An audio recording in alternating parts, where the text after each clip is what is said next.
2024 সালের আগস্টের 5 তারিখে যখন স্বৈরাচার সরকারের পতন হলো, যখন পালিয়ে গেল সেই প্রধানমন্ত্রী, তখন সবার সাথে সাথে নতুন ধারা বাংলাদেশও ভেবেছিল যে না, বাংলাদেশের মানুষ এখন স্বস্তিতে থাকবে। কিন্তু 16 বছরের স্বৈরাচার সরকারকে 16 মাসেই পরাজিত করে দিল এই ইউনূস সরকার।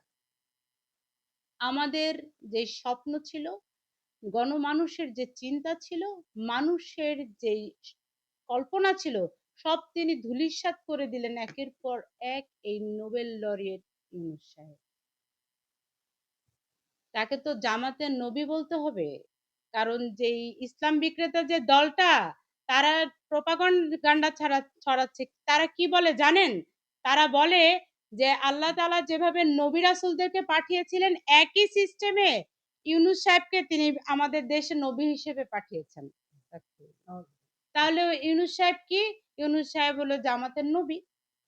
এই জামাতের নবী কি করলেন? একের পর এক তিনি তার নবুয়তের খেলা দেখাচ্ছেন। 1 নম্বর খেলা কি ছিল? আমরা কিন্তু ভুলি না। তিনি তার নিজস্ব প্রতিষ্ঠানকে সুদ, মুক্ত, ট্যাক্স সব ভ্যাট মাফ করে দিল। তারপরে তিনি আরেকটা খেলা কি খেলছেন? সেটা হচ্ছে তিনি আমাদের যে বন্দরগুলো, সে বন্দরগুলো তিনি দিয়ে দিচ্ছেন। দেখেন, আমাদের চট্টগ্রামের যে লালদিয়া কন্টেইনার টার্মিনাল, এই টার্মিনালকে তিনি 30 বছরের জন্য ডেনমার্কের হাতে দিয়ে দিচ্ছেন। আমাদের বুড়িগঙ্গার পানগাঁও কন্টেইনার টার্মিনাল যেটা, সেটা তিনি সুইজারল্যান্ডকে 22 বছরের জন্য দিয়ে দিচ্ছেন। এইভাবে তিনি কি করছেন? আমাদের বন্দরগুলোকে তিনি একটা একটা করে বিভিন্ন দেশের হাতে তিনি তুলে দিচ্ছেন। সরকারের পক্ষ থেকে বলা হচ্ছে আমাদের দেশে দক্ষ জনবল নেই, দক্ষতা বৃদ্ধি পাবে। সরকারের পক্ষ থেকে বলা হচ্ছে এভাবে অর্থ আয় হবে। বাংলাদেশের মানুষ কিছু বুঝে না, আমাদেরকে বুঝাতে উনি বাধ্য করছেন। সব তিনিই বুঝেন। সারা পৃথিবীর মধ্যে একমাত্র বুদ্ধিদীপ্ত মানুষ হচ্ছেন ইউনূস সাহেব। বাংলাদেশে 20 কোটি জনগণের খুলিতে কিচ্ছু নাই, আমরা শুধু শুধু কথা বলি।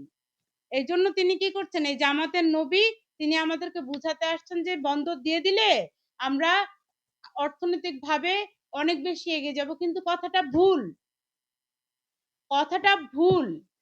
কারণ আপনি যদি এই বন্দর দিয়ে দেন, তাহলে এই বন্দর চুক্তির মাধ্যমে দেশের সার্বভৌমত্ব খর্ব হবে।